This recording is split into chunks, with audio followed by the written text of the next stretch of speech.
A usted, doctor Damián, le quedo muy agradecido y a todas las personas que han estado presentes. Muy gentil. Gracias, muchas gracias, estimado doctor.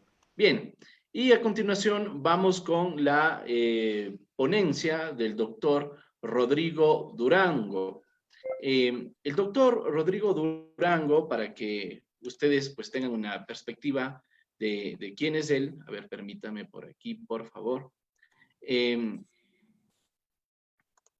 El doctor abordará en esta última jornada el tema relacionado con la acción de repetición. El doctor es abogado y licenciado en Ciencias Jurídicas por la Pontificia Universidad Católica del Ecuador, es máster en Estudios Legales Internacionales por el Washington College of Law de la American University. Tiene un diplomado en Derechos Humanos y Derecho Humanitario por la misma institución. Fue docente de pregrado de la Universidad de las Américas, la Universidad de los Hemisferios y la UTE. También docente de posgrado en la Universidad Regional Autónoma de los Andes, del Instituto de Altos Estudios Nacionales, la Universidad de Otavalo, la Universidad Indoamérica y la Universidad Técnica de Ambato. Además, ha sido abogado de la Dirección Nacional de Derechos Humanos de la Procuraduría General del Estado desde 1999 hasta 2011, de la cual fue su director encargado. También fue asesor de la Asamblea Nacional y de la Corte Constitucional. Actualmente es abogado de la Dirección Nacional de Patrocinio de la Procuraduría General del Estado en la Subdirección de Asuntos Constitucionales. Ha participado en varios seminarios y conferencias dentro y fuera del país en calidad de ponente y tiene varias publicaciones en asuntos relativos al derecho constitucional y al derecho internacional de los derechos humanos. Como lo decía el doctor Durango, abordará en esta ocasión el tema relacionado con la acción de repetición cuyos antecedentes, pues de alguna forma lo hemos señalado brevemente a lo largo de la presente jornada. Estimado doctor Rodrigo, bienvenido. Muchas gracias, Damián, y por tu intermedio un saludo a todos los colegas y estudiantes que están en este momento conectados y que nos están escuchando. Para mí es un honor la invitación que me has formulado y adicionalmente pues agradecerte por esta oportunidad de compartir un poco la experiencia que tenemos sobre el tema que vamos a tratar el día de hoy. Encantado, doctor. Bueno, adelante, doctor, lo escuchamos. Muchísimas gracias. Muchas gracias. Voy a compartir la pantalla para hacer un poco más didáctico esto. Bien, creo que sí ven todos, ¿no? Lo vemos. Listo, perfecto. Bueno, vamos a hacer una pequeña presentación del tema. He podido observar que durante estas jornadas de este curso de actualización y capacitación, ustedes han visto diferentes tipos de acciones para proteger derechos. Por ejemplo, ahora ya observamos relativo a lo que es muy actual, ¿no? El tema de desvinculaciones en el sector público y las diferentes acciones, sobre todo constitucionales, particularmente de protección, que se han interpuesto en este sentido. Ahora, vamos a enfocarnos en un tema que tiene relación directa con estos aspectos. No solo con temas de acciones constitucionales, pero me voy a enfocar mucho más en eso porque es donde hay la mayor cantidad de experiencia. Ahora, quiero con ustedes analizar en esta noche los aspectos institucionales y procesales de la acción de repetición. Pero para esto quiero formularles un cuestionamiento, una interrogante. ¿Qué tan exitosa ha sido esta acción para el Estado ecuatoriano y cuán efectiva ha sido? Si nosotros observamos en términos económicos el monto total de indemnizaciones que ha tenido que pagar el Estado, particularmente en lo que se refiere a sentencias de la Corte Interamericana de Derechos Humanos, vamos a ver que en un sentido muy macro, ¿no? Viendo en global todos los casos, podría bordear los 45 millones de dólares. Y la pregunta que hay que hacernos es ¿cuánto de eso el Estado ha podido recuperar a través de su derecho de repetición ejercido a través de esta acción? Entonces, si observamos, y al final de mi exposición hablaré sobre algunos casos que están ahorita en en desarrollo y que tienen relación directa con esto, el monto recuperado no llega ni al 0.001%. Si tal vez de eso un solo caso que ha sido exitoso. Entonces, quiere decir esto que esta acción de repetición no ha constituido en una herramienta efectiva, no solo para recuperar los dineros, sino tampoco efectiva para una mejor gestión de la función pública. La pregunta que tenemos que hacernos entonces es ¿cómo o cuáles son las razones para que esto ocurra? ¿Cuáles son las razones por las cuales esta acción de repetición no es efectiva? Podríamos decir que hay algo de voluntad política o falta de ella para iniciar. Tal vez en parte sí, pero en mi opinión, y les voy a indicar, pretendo demostrarles con mi exposición el día de hoy, hay serias falencias en el diseño estructural jurídico de esta acción de repetición que requiere un nuevo análisis, un replanteamiento, un repensamiento, unas nuevas reflexiones en este sentido. Entonces vamos a iniciar desde el inicio, ¿verdad? Vamos a ver cuál es la base constitucional de esta acción de repetición. Y para esto les voy a poner en el gran espectro que significan las obligaciones del Estado con respecto a los derechos constitucionales, fundamentales, derechos humanos, llamémoslos indistintamente en esta noche. Y para esto vamos a revisar cuáles son los tres grandes principios que caracterizan un Estado de Derecho. Me dirán, pero vivimos en un Estado constitucional. El Estado constitucional efectivamente sigue siendo Estado de Derecho, sigue gozando de esos principios. Tiene otras características diferentes, no vamos a conversar de eso hoy, pero en general vamos a encontrar que los principios que atañen al Estado de Derecho también le corresponden al Estado constitucional. Y para esto hay tres grandes principios que rigen cualquier Estado de Derecho o cualquier Estado constitucional. El principio de juridicidad, el de control y el de responsabilidad. Este es el que nos interesa centrarnos. Porque nosotros vamos a encontrar que en el artículo 11.9 se encuentra consagrado cuál es el máximo deber que tiene el Estado ecuatoriano con respecto a su misión fundamental. Este es el respetar y hacer respetar los derechos constitucionales, los derechos reconocidos en la Constitución y por añadidura a los instrumentos internacionales de derechos humanos que han sido ratificados por el Estado ecuatoriano. Nos vamos a centrar en la obligación de hacer respetar. La obligación de hacer respetar, ustedes también encontrarán en algunos instrumentos internacionales y en algunos textos de derecho constitucional y de derecho internacional de los derechos humanos como la obligación de garantizar. La obligación de garantizar tiene que ver con todas las medidas que el Estado puede adoptar para cumplir 4 parámetros con respecto a los derechos humanos. Prevenir, investigar, sancionar y reparar las violaciones que se cometan bajo su jurisdicción. Yo quiero centrarme en esta última, en el deber de reparar. Cuando el Estado ha sido condenado por una violación de derechos fundamentales, una violación de derechos objetivos en general, y se dan las condiciones que están establecidas en la ley, y el Estado es condenado a reparar económicamente, el Estado entonces tiene que reparar de esa manera, siempre y cuando se haya determinado que existe un daño económico, entre otros, ¿no? Ustedes saben, la reparación material e inmaterial se mantiene con los mismos criterios, tanto a nivel de derecho constitucional como de derecho internacional. Y aquí nos vamos a centrar. ¿Cuál es la base constitucional, entonces, de la acción de repetición y, en primer lugar, del derecho de repetición que tiene el Estado? ¿Qué dice el artículo 11.9 en los incisos 2, 3 y 4? Que esta es la base constitucional. Cuando ustedes tengan dudas sobre esto o quieran conocer cuál es este fundamento jurídico constitucional, encontramos en esta disposición específica. ¿Quiénes tienen el deber de reparar? Señala estas disposiciones. Es el Estado, sus delegatarios, concesionarios y cualquier persona, incluso privadas, que actúen en ejercicio de una potestad pública. Estos no tienen el deber de reparar, estos sujetos. Pero ¿cuándo ocurre este deber? ¿Cuándo se genera este deber? Y les quiero indicar esto para que presten mucha atención a cómo está diseñado el texto constitucional y qué es lo que ocurre en el desarrollo normativo infraconstitucional. Señala que este deber de reparar se da por estos sujetos cuando existen violaciones a los derechos de particulares por 2 razones fundamentales. La primera, por la deficiencia o falta de prestación de servicios públicos. Un aspecto, cuando hay que reparar. Y segundo, cuando existan acciones u omisiones de servidores públicos en el desempeño de sus cargos. Este es el aspecto general. Cuando existe una acción o omisión que implica una violación a un derecho de un particular. Esta es la premisa, entonces. Quiero hacer énfasis en esto para que lo tengan en mente conforme yo voy a ir explicándoles cómo está desarrollado en el texto.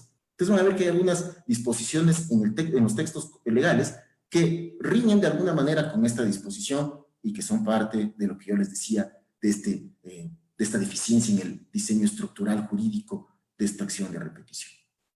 Y señala este mismo artículo después sobre la responsabilidad del Estado con respecto a la administración de justicia. La Constitución hace una diferenciación, aunque se trata de derechos constitucionales, de derechos humanos también, estas violaciones, ha hecho una diferenciación con respecto a la administración de justicia, a la función judicial. En estos aspectos, no me voy a referir a cada uno de ellos, no es el objetivo de esta exposición, pero estos son los que sostiene la Constitución, que tienen que ver cuando el Estado es responsable, cuando ha existido detención arbitraria, error judicial, retardo injustificado e inadecuada administración de justicia, una violación al derecho a la tutela judicial efectiva y en general violaciones al debido proceso. En este caso, el Estado también es responsable y debe reparar estas violaciones en los aspectos que vamos a señalar más adelante.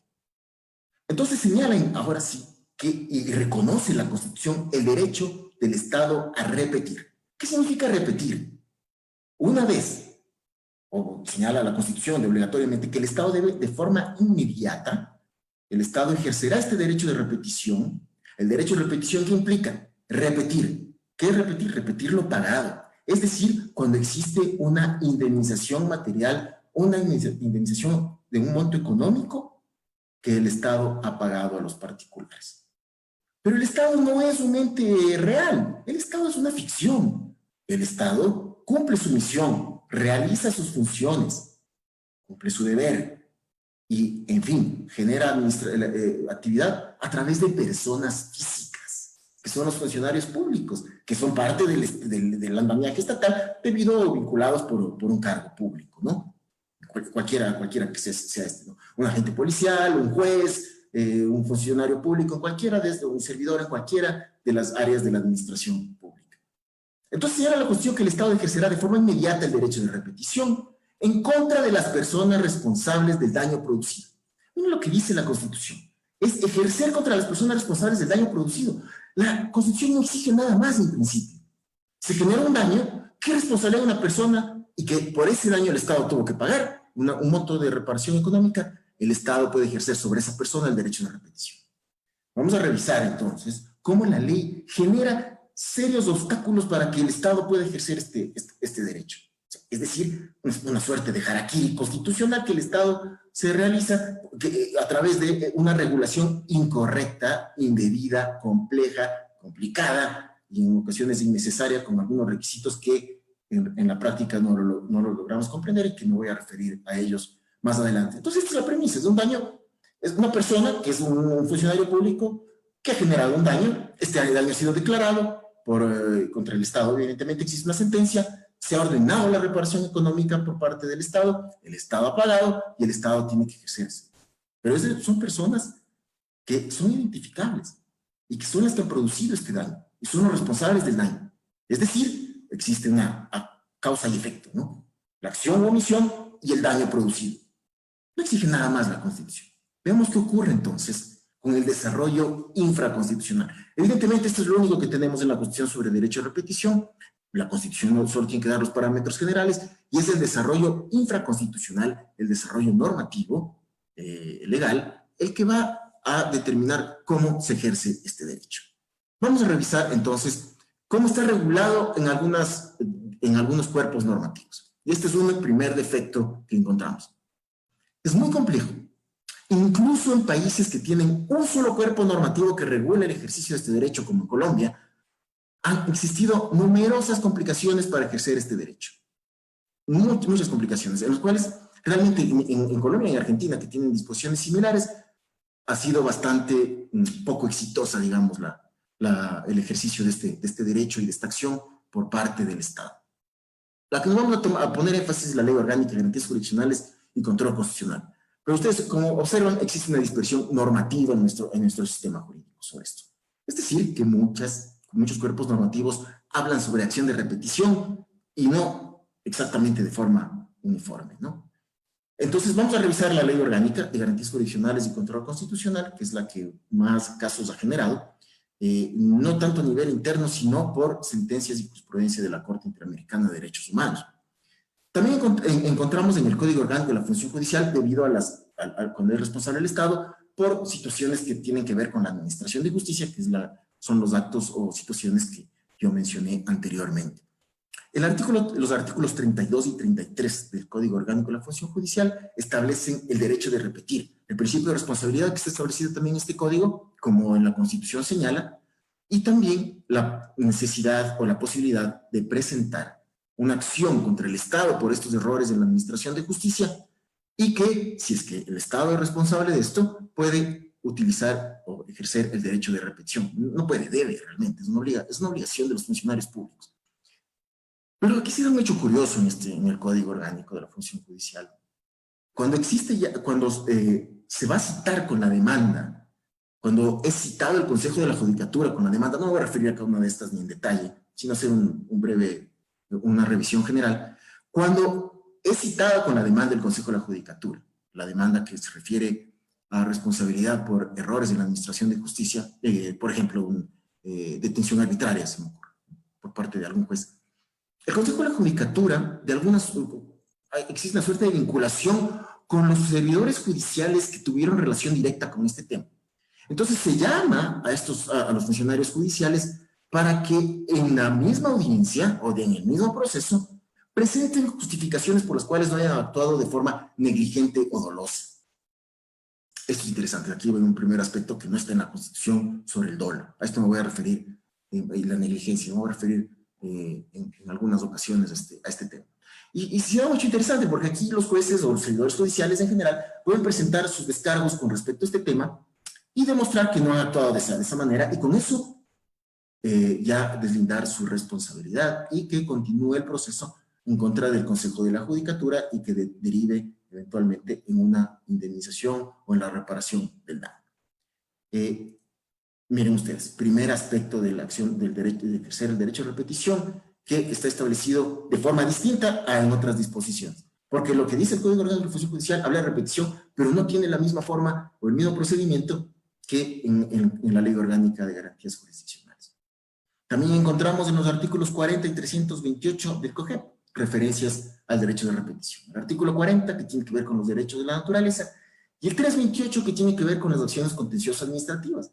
Lo curioso es que señala esta disposición que tiene que declararse en la sentencia la responsabilidad de los servidores.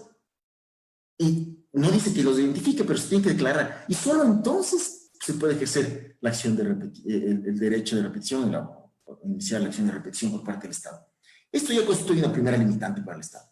Porque puede ocurrir que exista una acción contenciosa administrativa en el cual el Estado es declarado responsable, no me refiero a la de responsabilidad extracontractual, es también otro régimen, pero puede ocurrir que dentro de esta acción contenciosa administrativa se haya declarado responsable del Estado y el Estado ya tenga que haber indemnizado, se haya declarado la reparación económica.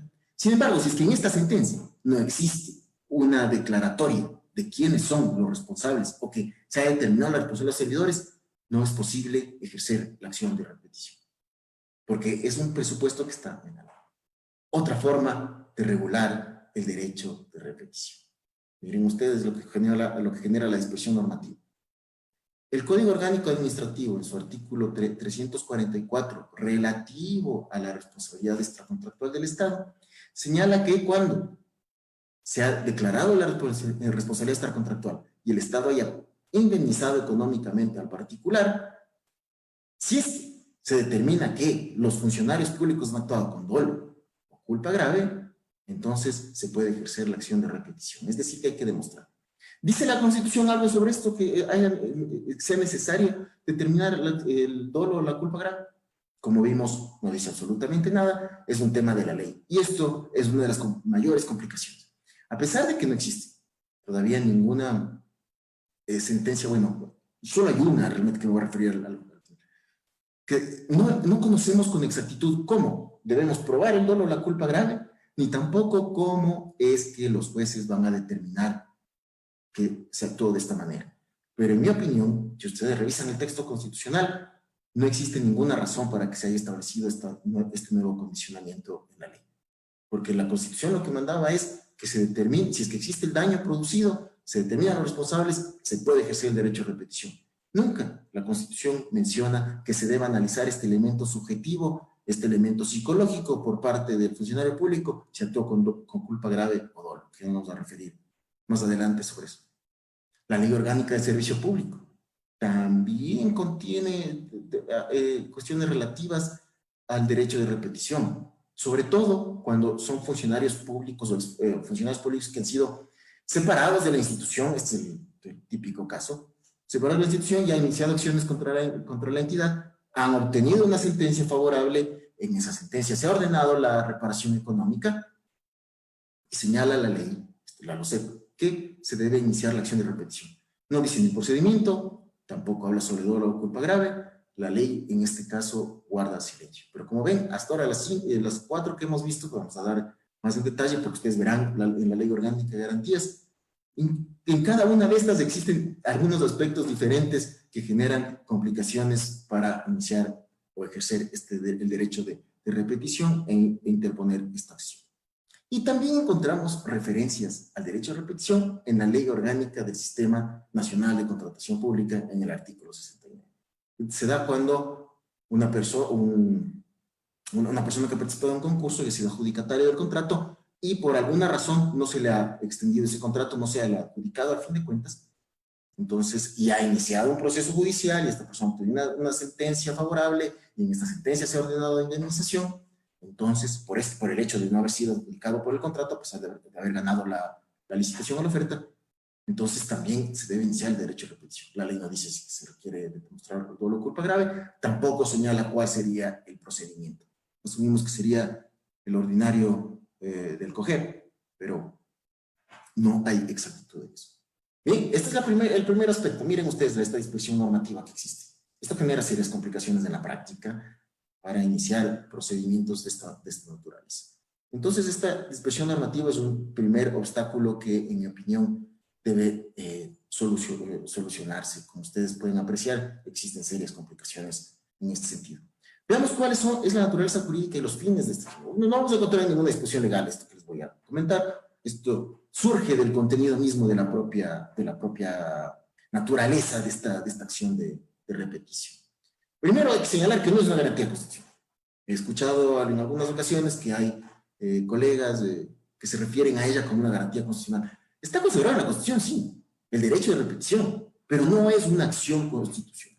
No es. Ciertamente que está regulada en la Ley Orgánica de Garantías Constitucionales y Control Constitucional, pero como vemos, no solo en esa ley, ciertamente es así, pero eso no le da la característica de ser una garantía constitucional. La garantía constitucional son aquellas que están consideradas en la Constitución y desarrolladas en la ley. Lo que sí es una acción con contenido patrimonial. ¿Por qué? Porque se trata de recuperar un monto económico que el Estado pagó. Pagó como indemnización pecuniaria, pagó como reparación material. Entonces tiene un contenido patrimonial porque el objetivo de esta acción es recuperar los dineros que se pagaron por causa de funcionarios públicos que comprometieron la responsabilidad del Estado, interna o internacionalmente. Y también tiene un aspecto preventivo, tal vez esta sea la parte más interesante. Piensen ustedes que fuera una acción, que esta acción realmente funcionara como esperaríamos que funcione. Este funcionario público que va a solucionar o va a conocer una situación de cualquier particular, de cualquier ciudadano, va a tener cuidado en esto, ¿no? Va a decir, bueno, si es que yo cometo este error y por mi acción u omisión se genera responsabilidad del Estado, yo tendré que luego responder con mi patrimonio. Porque de eso se trata, ¿no? De buscar que incluso con el patrimonio de esa persona pueda el Estado recuperar ese dinero. Entonces, tiene un aspecto preventivo. ¿Un aspecto preventivo en qué sentido? En hacer, como señala después uno de los fines, en hacer más eficiente la función pública. Y esto es uno de los aspectos en los que estamos fallando. Es decir, las herramientas están establecidas en la Constitución, pero no generamos nosotros un desarrollo normativo correcto, pertinente, coherente, que le permita al Estado ejercer este derecho de una forma efectiva de una forma adecuada. Y también, evidentemente, buscamos que se ejerza de una forma más ética la función pública, ¿no? Al tener esta herramienta que tiene el Estado para disuadir de actos que estén reñidos con la Constitución, actos que vulneren derechos de los particulares. Evidentemente existe un fin también de proteger el patrimonio público. Solo en estos casos que yo les estoy comentando, solo en estos casos, recuerden la cifra, hablamos de cerca de 50 millones de dólares. Solo en esto. Solo en casos que tienen que ver con la Corte Interamericana de Derechos Humanos. No me estoy refiriendo a otros de acciones de protección, de garantías jurisdiccionales, que si comenzamos a analizar que diferentes tipos los montos. Pero cuando el caso llega ante la Corte Interamericana, los montos son mucho, mucho más altos. Pero también existen situaciones en las cuales el Estado tiene que pagar cuantiosas cantidades que tienen que ver no necesariamente con Corte Interamericana, pero como vemos, no existe un procedimiento que sea realmente expedito para recuperar ese dinero por la cantidad de obstáculos legales y jurídicos que existen en ese sentido. Es decir, esta es una herramienta que debería no solo garantizar o hacer una función pública más eficiente, sino también proteger los recursos del Estado, los recursos que nosotros generamos. Veamos cuáles son los elementos constitutivos de la acción de repetición. Entonces, en primer lugar, cabe señalar que no existe, no es que sea una acción nueva, ¿no? No se trata de una acción nueva. El artículo 27 de la Constitución ecuatoriana de 1967 ya establecía esta posibilidad, el derecho de repetición, ya estaba reconocido el derecho de repetición del Estado. De la investigación que pude realizar, no existe ninguna causa que se haya llevado en ese tiempo al amparo de la vigencia de esta Constitución, y después reaparece en la Constitución del 98 y luego en la del 2008, es decir, no es que sea una figura nueva, lo que pasa es que tenemos serias falencias para regularla correctamente. Esa es la situación real que estamos. Entonces, ¿cuáles son estos elementos? Vamos a ver que son tres, pero el tercero es el que les digo que no está en la Constitución, pero sí está en algunos cuerpos normativos. El primero es que el Estado tiene que haber indemnizado en particular por una falla en el servicio o una violación de derechos. Primer aspecto, indemnización por parte del Estado, producto de una falla en los servicios públicos o de una violación en los derechos de los particulares.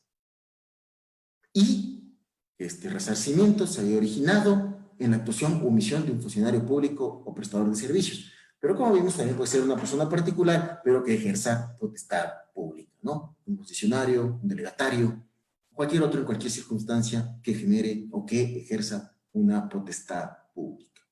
Y también el dolo o la culpa grave. Esto es un tema que se desarrolló en la ley. No está en la Constitución. Y me parece que es otro aspecto que debería ser corregido. Aunque me voy a referir más adelante a esto, les adelanto, ustedes comprenderán la dificultad de probar el dolo o la culpa grave. Y más allá de eso, no existe todavía un desarrollo jurisprudencial que nos permita comprender si es que el dolo o la culpa grave es a la luz de las disposiciones del derecho civil o del contenido del derecho civil.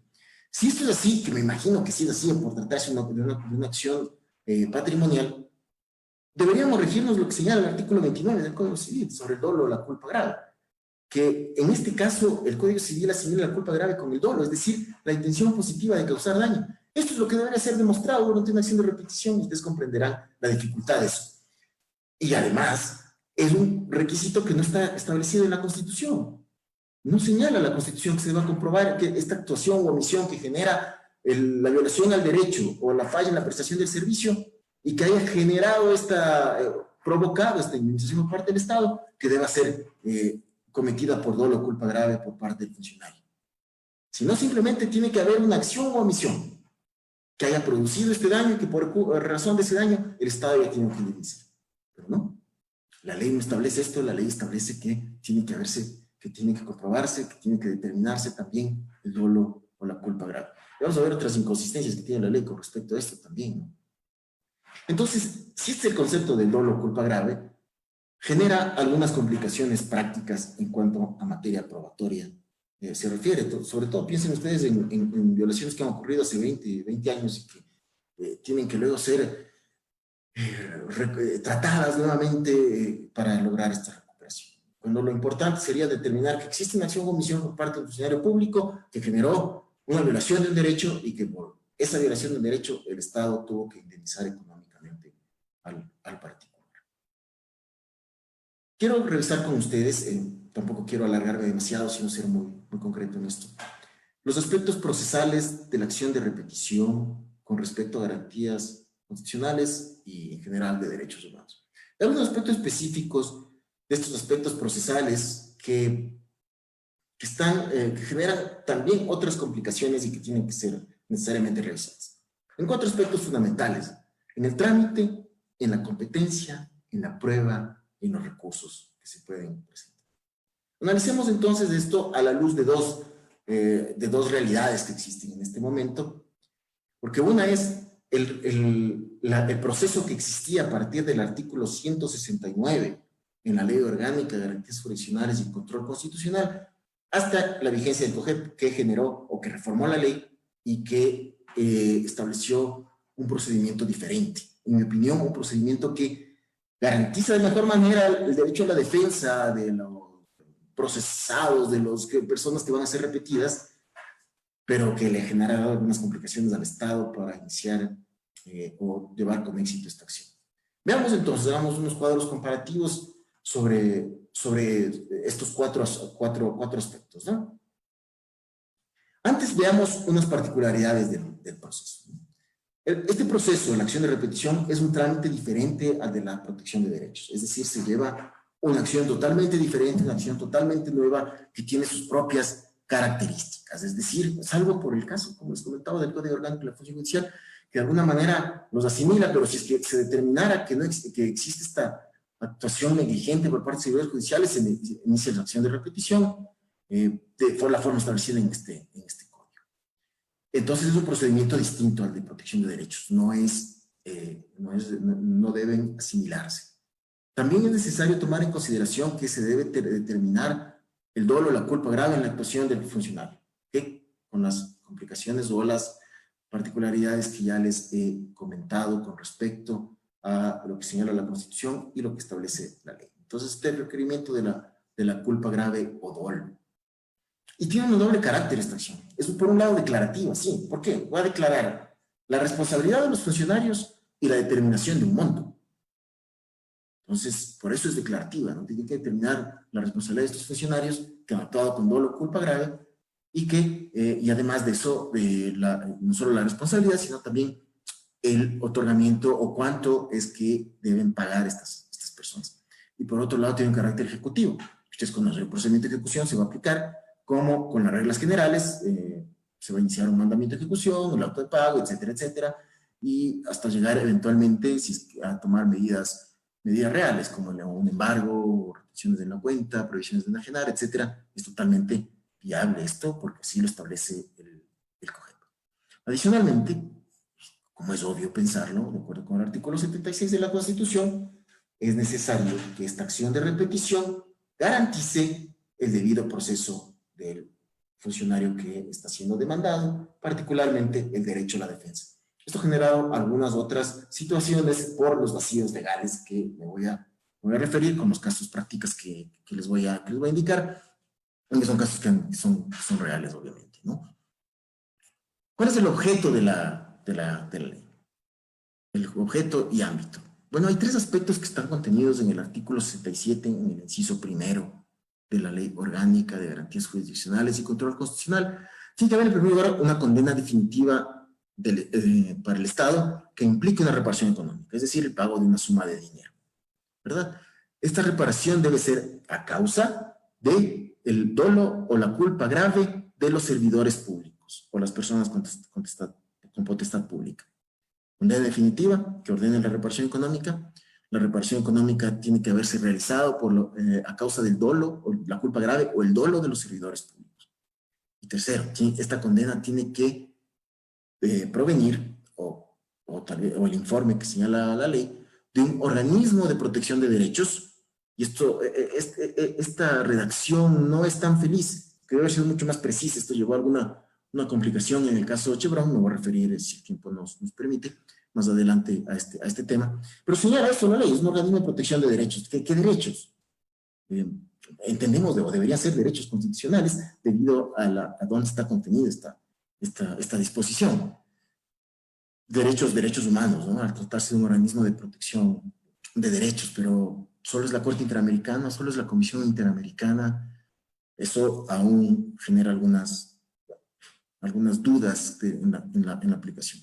O también si esto se desprende de un proceso de garantías jurisdiccionales. Entonces, estos tres requisitos están establecidos en el artículo 67 de la ley y deben concurrir de forma simultánea.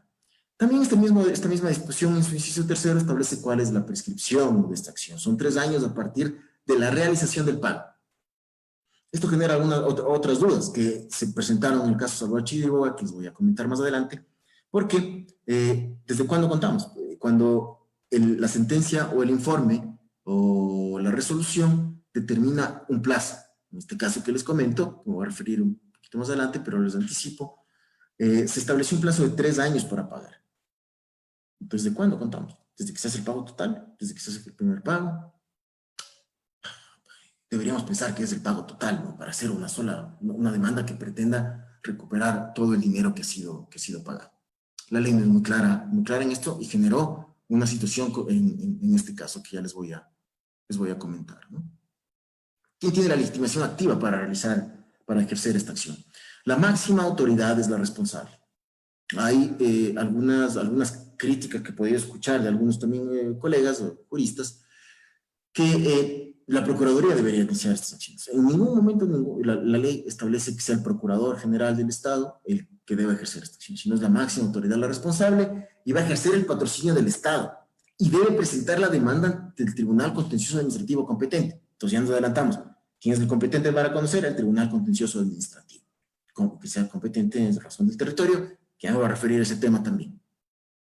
La máxima autoridad de la institución que sea o que tenga que ver. Si es que es, por ejemplo, alguna sentencia, que hay muchas con respecto a jueces, servidores judiciales, será el presidente del Consejo de la Judicatura, el director general, que es el representante judicial, el que presente la demanda. Si se trata de una situación en la cual tenía que ver una violación, en la cual estuvo involucrado un policía, pues será el Ministerio de Gobierno quien deba presentar esta acción.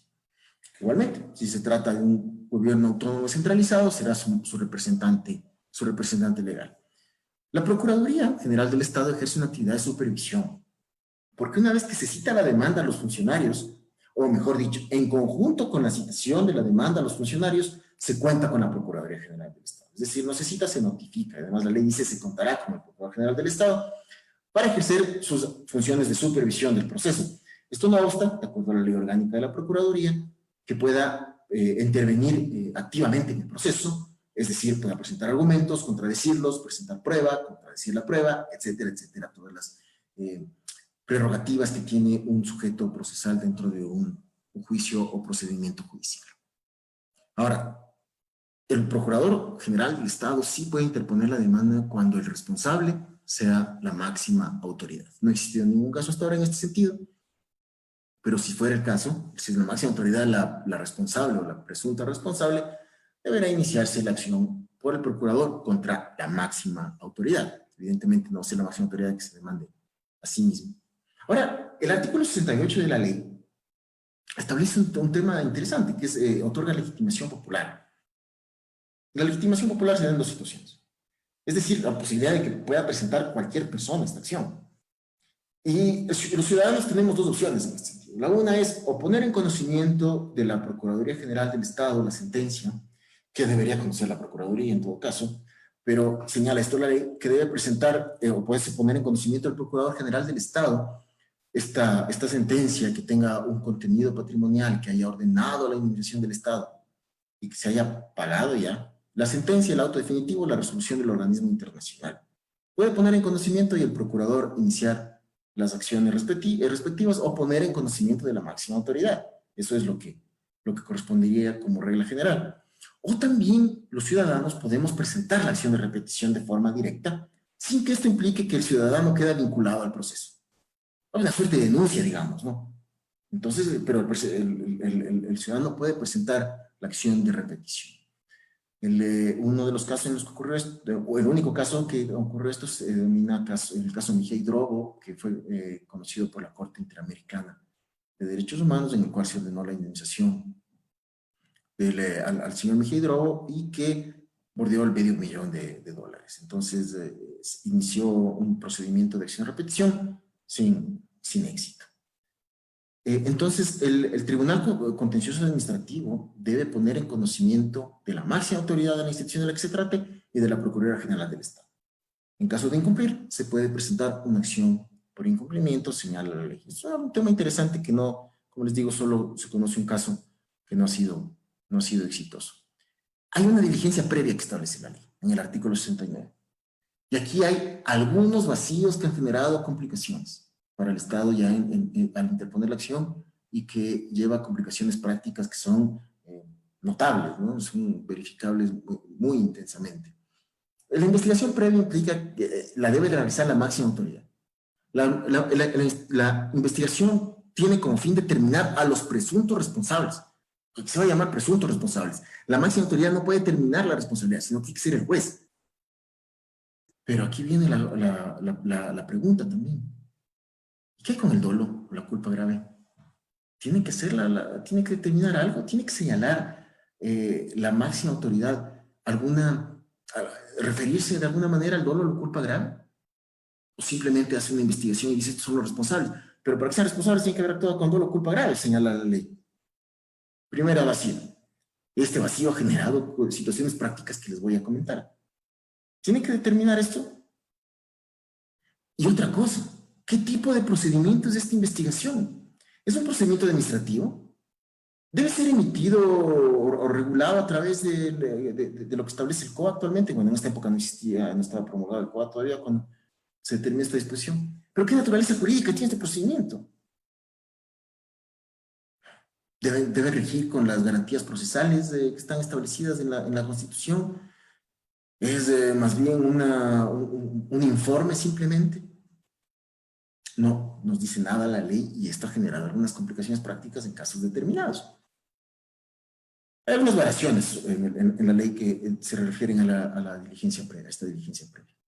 Si es que la máxima autoridad no identifica a los responsables ni su paradero, la Procuraduría General del Estado puede demandar a esta máxima autoridad. Es decir, esto puede ocurrir dos cosas, ¿no? O que la autoridad no hizo absolutamente nada, no investigó, entonces el procurador puede iniciar la acción de repetición contra la máxima autoridad, aunque no sea la responsable, pero, ojo, también establece la ley que debe ser de dolo culpa grave. Seguramente la máxima autoridad no tuvo nada que ver en esto, su omisión es no haber iniciado la investigación. ¿Eso es dolo culpa grave? Son situaciones en las cuales no queda totalmente claro. Claro que esta máxima autoridad, cuando se inicia el proceso, puede alegar la imposibilidad como una excepción, es decir, que hizo todo lo que estaba a su alcance, fue totalmente diligente en esto, pero sin embargo de todo lo que realizó, de todas las investigaciones, no pudo ni determinar responsables ni determinar su paradero. Es decir, pueden darse muchas situaciones en esto. No olvidemos que la investigación es una obligación de medio, no de resultado. Entonces, lo que tiene que demostrarse es que se realizaron todas las diligencias necesarias. Les voy a comentar lo que ocurrió en el caso Soroche y Boga sobre esto al final, pero tengan en cuenta todas estas realidades que dispone la ley, todas estas disposiciones que la ley, que en la práctica y en la realidad existe un abismo cada vez mayor. Si es que ha existido un procedimiento sancionatorio ya contra el funcionario público, ya se exonera la autoridad de realizar esta investigación. Sin embargo, este procedimiento sancionatorio es el que va a servir de base para que el Estado pueda repetir contra esta persona. Y establece un plazo la ley, un plazo de 20 días para realizar esta investigación. Lo que no dice la ley es desde cuándo y en qué circunstancias. Es decir, ¿cómo se va a iniciar este procedimiento en primer lugar? A través de un acuerdo ministerial, ¿qué cosa el ministerio? Un acto administrativo, un acto de simple administración, corre desde ahí el tiempo. Si es que es el procurador el que presenta, en algunos casos ha ocurrido esto, que le señala, mire la sentencia que tengo, usted está relacionada con la institución que usted dirige, cuenta desde ahí la investigación. La ley omite esto. Nuevamente, es otro aspecto que tiene que ser regulado de mejor manera para evitar las complicaciones que se han dado. Y otra cosa que no establece la ley. Al fin de esta investigación, ¿qué tiene que producir? ¿Un acto administrativo? ¿Un memorándum? ¿Nada? simplemente debe estar contenido en la demanda, la ley guarda silencio. Pero vamos a ver qué dijeron los jueces sobre este tema. Los requisitos de la demanda. No voy a detener demasiado en esto, ¿no? Pero yo creo que aquí hay una cuestión que también la ley genera un vacío acá. Primero habla de los antecedentes. Implica, si es que nos regimos a lo que señala la ley expresamente, es decir, establecer los antecedentes de hecho, ¿qué es? ¿Cómo es que el organismo o el procedimiento de garantías condicionales determinó la responsabilidad del Estado? ¿Cuáles son los derechos que se consideran vulnerados y cuál fue la reparación? Parecería muy simple esto, pero hay un tema que no dice la ley y que es necesario que conste, porque de lo contrario va a ser muy complicado. Si es que nosotros estamos determinando responsabilidades individuales para establecer el monto económico que debe repetirse, quiere decir que tenemos que establecer una suerte de nexo causal entre la acción u omisión, entre la acción u omisión que realizó este funcionario y el daño que fue producido. Y este nexo causal necesariamente requiere de pruebas. Supongamos, un policía que ha detenido ilegalmente a una persona y en la corte, porque este caso existe, la Corte Interamericana determinó que el Estado fue responsable por detención ilegal y arbitraria. Y el Estado, por esa razón, tuvo que indemnizar. Bueno, pero fueron los policías los que detuvieron ilegal y arbitrariamente. Al margen de que usted tiene que demostrar el dolo, la culpa grave. También hay que demostrar el nexo causal, es decir, con documentos que se van a generar durante la investigación, vamos a determinar que en el procedimiento, en el operativo de la policía, seguramente vamos a encontrar que, de acuerdo a los partes policiales, a las órdenes que se hayan emitido, cualquier elemento, que esta persona efectivamente fue la que detuvo esto, y detuvo en violación del procedimiento. Entonces no es suficiente lo que señala esta disposición, porque ningún juez nos va a aceptar, ningún tribunal contencioso administrativo nos va a aceptar una demanda en la cual no se contenga una argumentación clara sobre el nexo causal entre la acción o omisión y el daño producido por el funcionario público. Como en el caso que les cuento, de la detención arbitraria. Debemos determinar, sí, se dio esta detención arbitraria, que es la que no tenemos que demostrar, porque ya está demostrada por parte de la sentencia o de la resolución, y determina la detención arbitraria, entonces nosotros decimos, el que realizó esta detención arbitraria fue este agente policial. Porque se determina de acuerdo con el parte policial que esta persona lo hizo. Y ya necesitamos demostrar que hay detención arbitraria. Eso fue en otro momento lo que había que hacer. Pero lo que sí demostramos con esto es este nexo causal entre la acción o omisión y el daño que se produjo. El daño que se produjo fue la detención arbitraria que ya estuvo comprobada. Esto es un ejemplo para que vean que más que nada es necesario que la demanda contenga eso. La pregunta es, ¿tiene que estar determinado eso en un informe de investigación? ¿Existe un informe de investigación primero? Me adelanto un poco, que es lo que revisábamos anteriormente. En la investigación tiene que determinarse eso de alguna manera. Eso sería lo correcto, lo que se esperaría de un informe o de una investigación. ¿Dice algo la ley? No dice absolutamente nada, pero deberíamos asumir que es así porque hay que hacer una correcta concatenación con la argumentación y las pruebas que tenemos, ¿no? Debe contener la pretensión de pago. ¿Y qué debemos adjuntar? Surgían estos dos elementos, la sentencia de autorresolución y el justificativo de pago, que solamente es el CUR que genera el Ministerio de Economía y Finanzas. Entonces, nada más. Pero es evidente que tenemos que presentar prueba. Tenemos que anunciar una prueba. Como la que les digo, ¿no? Se ha determinado que existe parte policial y que fue esta persona. Entonces, usualmente, esta prueba ya fue generada en el procedimiento principal, es decir, el que determinó la violación de los derechos de la persona. En el caso Chaparro Lapo, al que me voy a referir, sobre detención arbitraria, la Corte Interamericana ya tenía prueba de lo que había ocurrido con los partes policiales, y existe informe de la policía tal, etc. Ustedes pueden observar la sentencia y lo señala con toda claridad en sus pies de página. Entonces, la Corte Interamericana ya conoció esto, por poner un ejemplo, ¿no? Entonces, ya se generó esta prueba, porque hay que determinar quiénes fueron, ¿no? Individualizar a los responsables.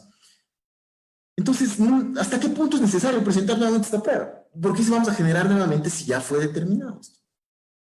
En todo caso, la investigación que genere la institución a cargo seguramente producirá algunos documentos que sería conveniente que se encuentren. Pero la ley nuevamente es muy escueta en esto. No hay un diseño adecuado en este sentido, ni siquiera en esta parte. Y en la práctica lo que he observado es que en las demandas ocurre que incorporan prácticamente las sentencias en su forma textual, ¿no? el texto de la sentencia está transcrito en la demanda, lo cual ha generado que haya demandas que bordean las 100 páginas, lo cual no creo que sea lo mejor, pero es lo que está ocurriendo actualmente. Bien, revisemos entonces, como les he indicado, estos 4 aspectos de cómo estaba regulado el trámite en la Ley Orgánica de Garantías Jurisdiccionales y cómo estaba regulado en el COGEP. Primero, en cuanto al trámite, la Ley Orgánica de Garantías Jurisdiccionales y Control Constitucional, que hay 2 casos que todavía están en conocimiento al amparo de esta ley, establecía 2 audiencias que tenían una diferencia de 15 días. La primera audiencia, una vez presentada la demanda, era para contestarla, los demandados la contestaban y anunciaban la prueba. Entonces, es una audiencia de prueba, digamos, de contestación y de prueba. Y la van a anunciar, la van a reproducir. Muy simple, muy sencilla la audiencia, no, mayor inconveniente no debería haber. ¿Ha habido algún caso hasta ahora con esto? Ninguno, porque ya ahora les voy a indicar lo que ocurre con los únicos 2 casos que son de trascendencia nacional, que seguramente todos ustedes lo deben conocer. Y la segunda audiencia, que es la de prueba y resolución. Se va a practicar la prueba y se va a resolver. Como ven, aparentemente un procedimiento muy sencillo. ¿Se garantiza el derecho a la defensa del demandado? Pienso que sí. ¿Era una herramienta un poquito más ágil para el Estado para recuperar el dinero? Parecería que también sí lo era, al margen de las situaciones prácticas que les he indicado. Con la entrada en vigencia del COGEP, este procedimiento se reforma. Ya no existen estas 2 audiencias, sino que se someten al procedimiento ordinario. Audiencia preliminar, audiencia de juicio, no voy a entrar en detalle, ustedes lo conocen, pero también quiere decir entonces que el demandado puede presentar todas las excepciones previas que establece el COGEP. Y eso es lo que ocurre. Prescripción, incompetencia, caducidad, cualquiera que sea esta, ¿no? Y los recursos también, los mismos recursos que establece el COGEP, esto genera una situación específica sobre esto que vamos a señalar más adelante. Entonces, bien, estos son los procedimientos que existen. Actualmente es el procedimiento ordinario el que se debe seguir, y les cuento y les adelanto que en ninguno de los casos hemos logrado pasar hasta ahora de la audiencia preliminar. Entonces, no existe ningún caso con una sentencia que conozca el fondo del asunto. En cuanto a la competencia, aquí hay una cuestión práctica que es determinante. La Ley Orgánica de Garantías Jurisdiccionales establece cuál es la competencia territorial de los jueces constitucionales. Son 2, donde se genera el acto o la omisión, o donde produce los efectos. El COGEP, por su parte, señala que es el domicilio del demandado. En el caso Sarayaku, por ejemplo, hay 34 demandados, y todos viven en diferentes ciudades.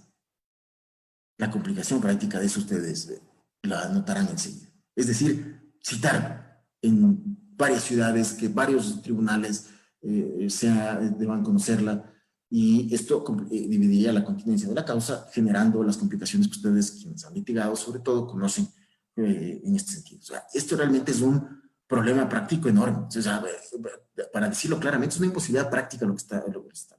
Ahora, ningún tribunal se ha pronunciado respecto a la competencia territorial de forma específica, pero nosotros creemos que hasta ahora, se debería pensar en que la demanda se debe presentar ante un solo tribunal para evitar esta división de la continencia de la causa, y por cuestiones prácticas, ¿no? Es decir, que debería ser competente de acuerdo con la Ley Orgánica de Garantías Jurisdiccionales y Control Constitucional.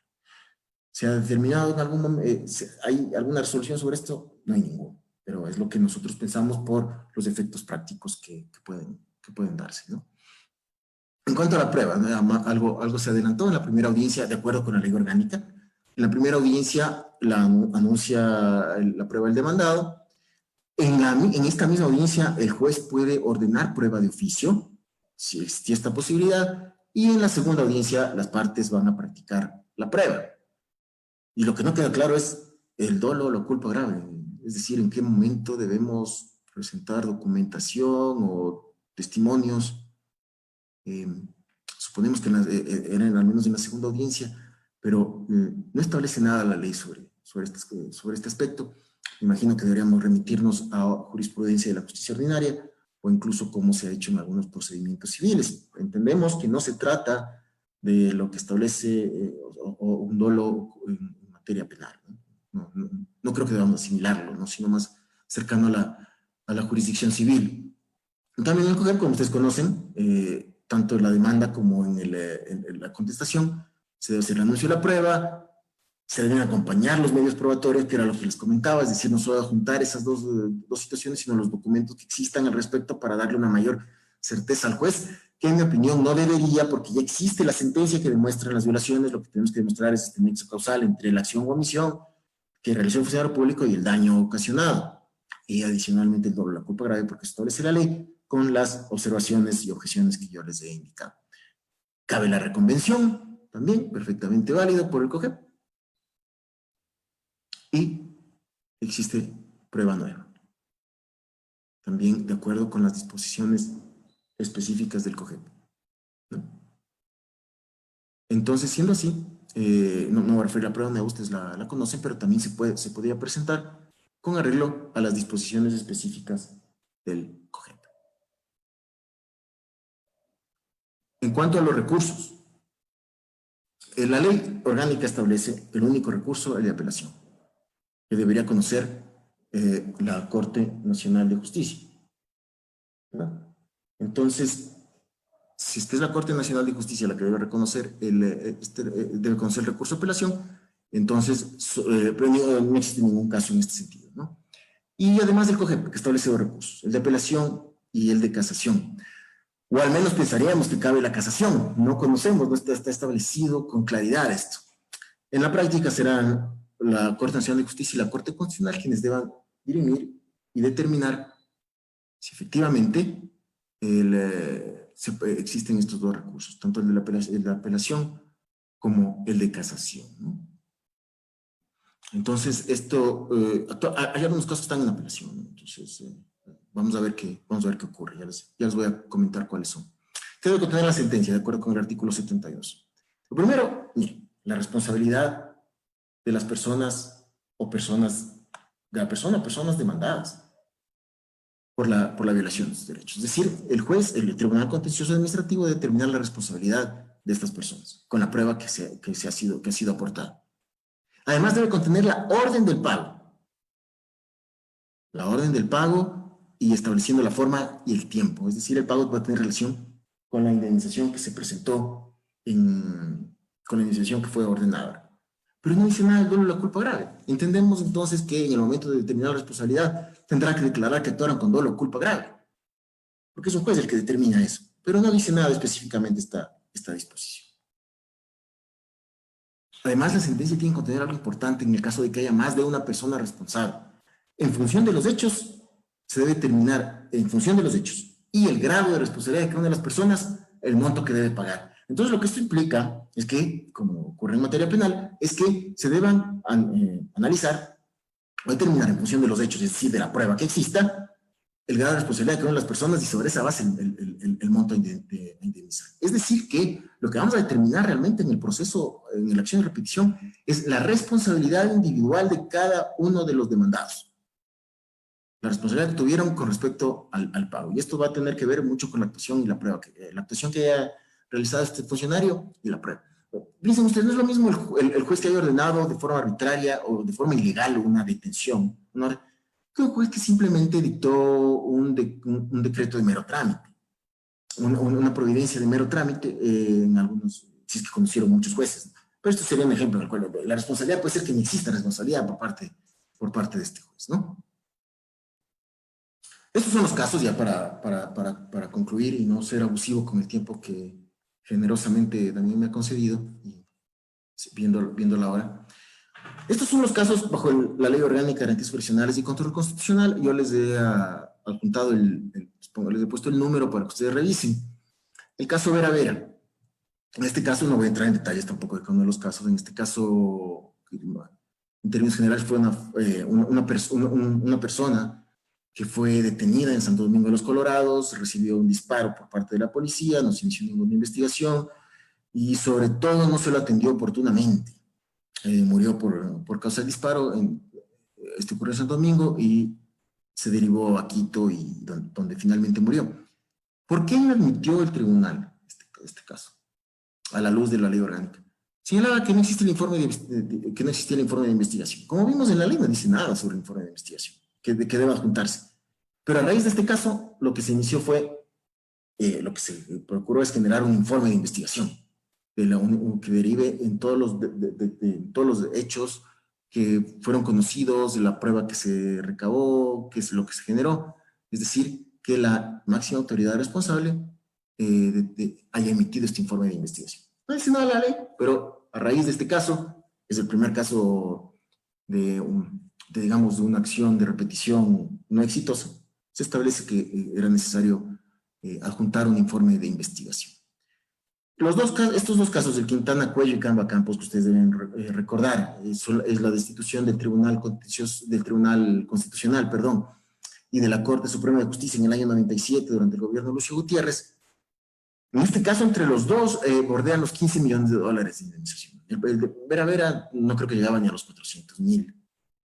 Pero en estos dos casos, el monto de indemnización es mucho más considerable, ¿no? Estos dos casos están en citación. Hasta ahora no se pueden citar a los demandados. Hay muchas razones por las cuales esto ocurre y en general son las deficiencias propias del sistema judicial en el sentido de citar a las personas. Pero no tenemos respuesta. Vean, esto ya no no es una cuestión de la ley, sino de la actuación misma de los funcionarios. En cuanto al COGEP, yo les comentaba de un caso que sí fue exitoso, pero el monto mínimo. ¿Qué es este caso? El número pueden revisarlo. Ya existe el recurso de casación confirmado, hay una acción extraordinaria de protección que fue inadmitida, por lo tanto la acción está en firme y es el único caso en el cual inició la Cancillería y contra un cónsul, el excónsul del Ecuador en Ipiales, por haber entregado un vehículo al que no era el dueño. El dueño real inició las acciones correspondientes, obtuvo una indemnización económica, se inició la acción de repetición y esta sí fue exitosa, pero es el único caso. No hay ningún otro, o sea, no todos están resueltos como ven, pero ha sido muy complicado, ¿no? El caso Sarayaku, que conoció el Tribunal Contencioso Administrativo de Ambato. ¿Por qué Ambato? Porque los hechos que ocurrieron en la provincia de Pastaza. Entonces, miren ustedes, es un caso que no se analizó la competencia territorial, como les comentaba, sino que se rigió a lo que dispone la ley orgánica de garantías jurisdiccionales, es decir, dónde se producen los efectos del acto, en este caso la violación ocurrió en esta provincia. Y en este caso declaró la nulidad el tribunal porque no se citó con el informe de investigación. Nuevamente. Primero, que la ley no dice que haya que generar el informe de investigación, y segundo, no menciona absolutamente nada en el sentido de que deba haberse notificado, citado con este informe para que se pronuncie el que está siendo investigado. No dice nada la ley. No está vigente en ese entonces el Código Orgánico Administrativo, pero si nosotros seguimos lo que dice el Código Orgánico Administrativo, este informe sería un acto de simple administración. Y un acto de simple administración no debe ser notificado. Actualmente, bueno, al menos esta es una idea, pero consideró que era nulo porque no se necesitó y obviamente se le privó del derecho a la defensa. Pero el derecho a la defensa como tal se origina en el momento de la audiencia, en el momento de contestar la demanda, en el momento de presentar prueba, de contradecirla, etc. Ahí es cuando se ejerce el derecho a la defensa ante el tribunal. Actualmente está el recurso de apelación en la Sala de Contencioso Administrativo de la Corte Nacional de Justicia, pero no hay ninguna resolución en firme. Otro caso, el Suárez Peralta, que es por una cuestión de mala práctica médica, se va a dar la reinstalación de la audiencia preliminar 6 de abril, no hay fecha para la reinstalación preliminar todavía, y veamos qué resultado tiene. El caso de Chaparro Lapo, que es el que les comentaba sobre detención ilegal, está en proceso de citación. No, desde hace un año atrás no se pueden citar a los demandados, no existe ningún tipo de avance en ningún sentido. Nuevamente son fallas estructurales de la función judicial. El caso del Chiriboga tiene algunas curiosidades. El caso de Chiriboga es un caso que es el de mayor monto indemnizatorio que tiene el Estado ecuatoriano por una expropiación realizada por el municipio de Quito hace unos 25 años a la familia Sado Chiriboga, que era propietaria de 64 hectáreas en el Parque Metropolitano en Quito. El municipio de Quito nunca le pagó la indemnización y ocupó el inmueble, de hecho. Siempre ocupó, hasta ahora nunca la familia recibió el dinero, sino con esta sentencia. Pero ocurren dos situaciones aquí. Este caso, de alguna manera, se dividió. Por un lado, el municipio de Quito, en ese entonces, no tomó las medidas necesarias para realizar la investigación a tiempo, y en el momento en que presentó la acción de repetición, el tribunal de oficio declaró inadmitió por caducidad y se inadmitió el recurso de casación. Entonces, en este caso, no existe ya ninguna posibilidad de recuperar este monto por estas circunstancias. Aquí existe una falla del municipio de Quito por no presentar oportunamente esto. Y no dice la ley absolutamente nada. Es decir, la ley, recuerden ustedes que el procurador solo puede demandar a la máxima autoridad cuando no haya identificado a los responsables o determinado su paradero. Pero no cuando esto ocurrió. En este caso, se presentó extemporáneamente, se declaró la caducidad y no se puede continuar con la acción. El Consejo de la Judicatura, porque en este caso era interesante porque estaba tanto el municipio de Quito como el Consejo de la Judicatura, porque por los jueces que conocieron de los diferentes acciones y recursos que se presentaron, varios jueces demandados, ex jueces, bueno, no, algunos son jueces y aún. En este caso, se presentó la acción, se presentó oportunamente por parte del Consejo de la Judicatura, pero la parte que le correspondía al Consejo de la Judicatura en cuanto al monto es muchísimo menor. O sea, recuperar es mínimo en comparación con el monto total. Pero en este caso, el Tribunal Contencioso Administrativo de Quito aceptó la excepción de prescripción. Este caso es el que yo les comentaba sobre el plazo, porque la Corte Interamericana había ordenado que se paguen 3 cuotas durante 3 años, pero el tribunal consideró que se debía contar desde que se realizó el primer pago, por el tema de intereses también. Extraña decisión, nos sorprendió, porque lo lógico era pensar que cuando se haya pagado capital e intereses, que fue lo que ordenó la Corte Interamericana, se haya pagado el total, es decir, en la última cuota. Si es que se contaba desde la última cuota, no existía esta opción, no se podía admitir esta excepción. Pero ocurrió esto. Entonces, actualmente está en apelación. El caso de González Yuy, que tiene que ver con, recuerden ustedes, una niña que fue infectada de VIH por transfusión de sangre en la Cruz Roja. En este caso es interesante, como ven, la fecha debió haberse dado ya, pero seguramente no se dio por las circunstancias que todos conocemos. Y en este caso sí se presentó una acción de protección por parte de los demandados por la falta de citación del informe de investigación.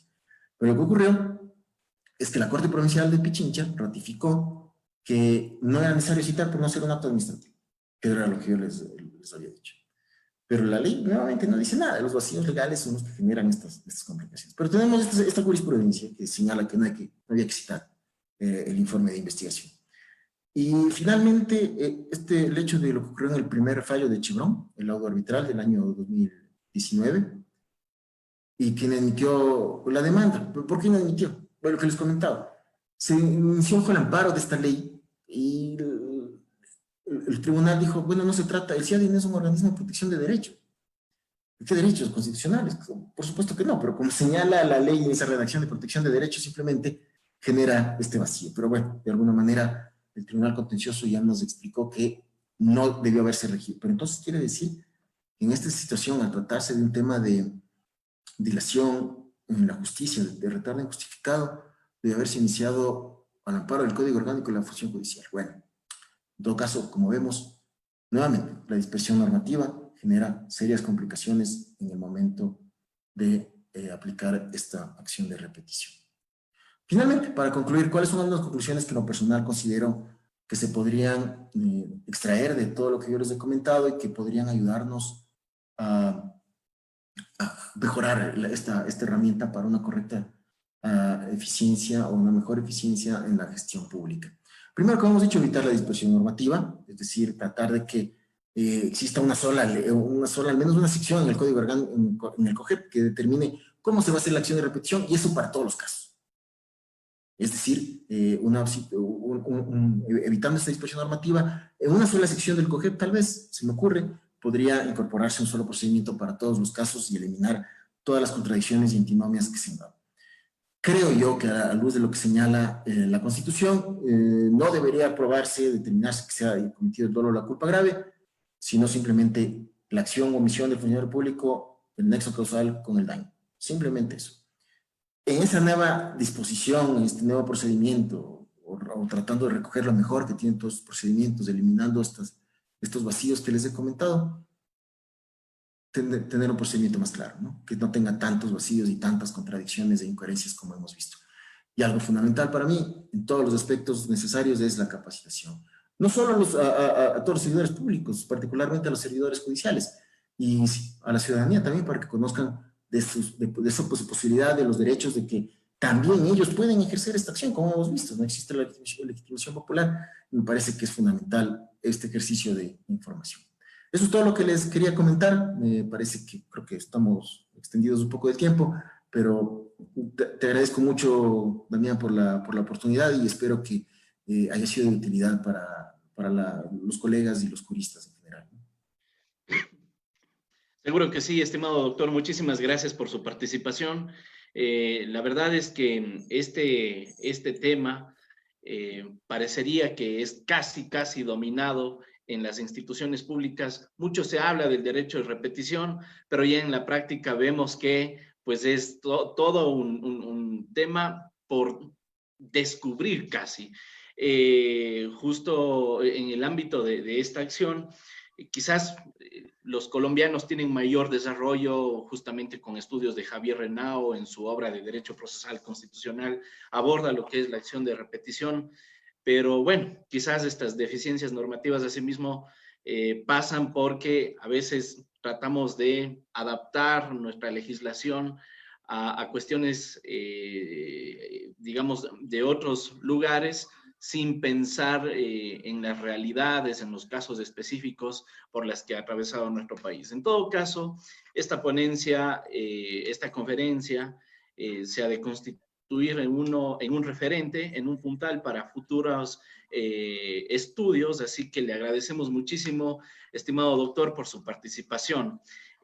Sobre las preguntas, Gilbert Napoleón Gaibor Ceballos nos dice, en un GAD municipal, el jefe de talento humano y el alcalde pagaron el salario a un grupo de trabajadores, por lo que, de acuerdo al artículo 94 del Código Laboral Ecuatoriano, este salario se triplicó. Los trabajadores cobraron y siguen laborando. ¿Puede la institución ejercer el derecho de repetición en contra de estos funcionarios? No, habría que iniciar un procedimiento, por ejemplo, una acción de protección o alguna acción contenciosa administrativa que genere la responsabilidad del Estado y que haya ordenado el pago. La condición sine qua non para iniciar una acción de repetición es que se haya pagado la indemnización. Si es que no hay el pago de indemnización y no se ha determinado eso, no es posible. Todos los casos que yo traje a colación ya son casos que sean porque el Estado ya pagó. El Estado pagó y ha intentado ejercer esta acción de repetición.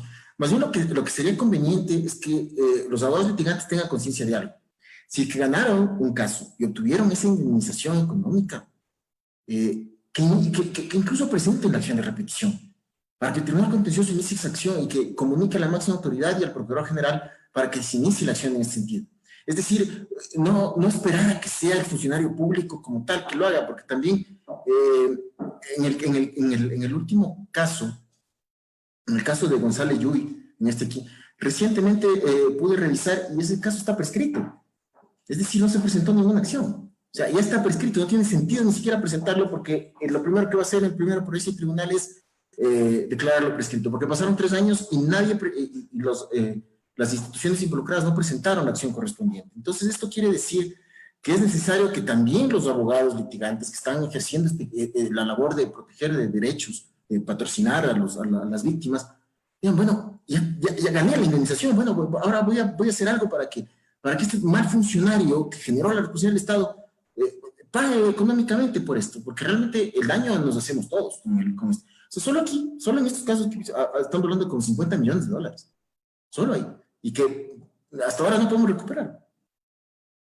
Ok, doctor, ahora, considerando que en el ámbito de las garantías jurisdiccionales existen diversas formas de reparación, no necesariamente, digamos, la reparación económica siempre va digamos, quizás es la regla general para el ámbito del ejercicio de la acción de repetición, pero eventualmente el Estado, por ejemplo, si es que ha incurrido en gastos para cumplir una medida de satisfacción como pedir disculpas públicas y tiene que incurrir en recursos para hacer, digamos, para publicar en la prensa o por medios de comunicación o para hacer placas o estatuas o alguna cuestión de esas desde luego, implican también que el Estado incurra en gastos que son generados por efecto de la acción de los agentes del Estado. En ese caso, ¿qué opina usted? ¿Vale iniciar una acción de repetición también por esas condiciones? No, porque la condición es que existe una reparación material. Al ser reparación material, ciertamente que se incurren gastos, pero no existe una compensación económica como tal. La acción de repetición solo puede ocurrir cuando en la sentencia, en el auto, en el informe o en la resolución exista la orden de pagar una cantidad de dinero. Solo ahí. Por eso es una acción patrimonial. Entonces, ¿cuál es la cantidad de dinero? Se me ocurre. El caso de Quintana Cuellar, ¿no? El de los jueces de la Corte Suprema del 97. El monto bordea los 14 millones. La cuantía va a ser de 14 millones. Si es que han ordenado, por ejemplo, disculpas públicas, que se publiquen en algún medio de comunicación, etcétera, etcétera. Y aunque se haya incurrido en gastos, eso no podría incluir, porque no está determinada como monto de reparación material, sino inmaterial. Ok, bien. Adela Ramírez dice, en cuanto al derecho de repetición, ¿se puede seguir cuando una entidad sigue un juicio coactivo a una persona por solo ser homónimo? Podría ser, a ver, lo que podría, por el hecho del juicio ejecutivo no, porque no existe una disposición legal que ocurra eso. Pero podría ser que se inicie alguna acción, se me ocurre, ¿no? Juicio coactivo, una acción de protección por violación al debido proceso, al derecho a la defensa en el juicio coactivo. Y que esto haya implicado siempre y cuando exista una decisión judicial que ordene el pago de una cantidad de dinero, se puede iniciar la acción de repetición. Si lo único que ordena, por ejemplo, es, como en muchos casos he visto en los juicios coactivos, que se notifique debidamente a la persona y no ordena ningún pago, no existe acción de repetición, no es posible. Por ejemplo, que la reparación sea únicamente restituirle en el cargo y no el pago de ninguna cantidad, no es posible ejercer la acción de repetición. La acción de repetición tiene un fin muy claro, que es el de recuperar el dinero que se pagó como indemnización por violación de un derecho. Excelente, excelente. Bastante esclarecedores sus comentarios, doctor. Muchísimas gracias por su participación y bueno, esperamos que sea la primera de varias oportunidades. Siempre a la orden. Muchísimas gracias, Damián, y un saludo para todos y una feliz noche. Gracias, estimado. Muchas gracias. Gracias. Y con ustedes, estimados cursantes, permítanme agradecerles a todos ustedes, sobre todo felicitarles por su interés en participar en este curso de actualización en Derecho Laboral Público y Privado. Vimos la necesidad de impulsar un espacio de capacitación como el que estamos desarrollando actualmente, precisamente porque a raíz de la pandemia se han derivado muchísimas acciones tanto del ámbito privado como del ámbito público, que aparentemente encuentran su justificación en los hechos derivados, digamos, en el contexto de la pandemia. Y es por eso que estimamos necesario que debamos robustecer el carácter del derecho, de tal forma que podamos tener en cuenta, podamos tener presente cuáles son esas condiciones jurídicas que debemos de considerar al momento de asumir la defensa de las causas que seguramente sabrán encomendarnos la ciudadanía en general y los servidores públicos en particular en el ámbito pues que hemos señalado en este programa. Esperamos asimismo haber estado a la altura de sus expectativas, poder haber generado inquietudes que puedan también haber sido atendidas en el desarrollo de este curso. Tengan ustedes la seguridad de que no será el primero y el último, sino esperamos que sea una suerte de punto de partida para seguir profundizando en estos temas tan importantes para la sociedad, inclusive para la economía del país. Y es por eso pues que una vez más extiendo mi saludo de agradecimiento a todos ustedes, decirles asimismo que el próximo fin de mes estaremos con un nuevo curso, un nuevo programa relacionado con los delitos contra la administración pública y la lucha contra la corrupción en América Latina.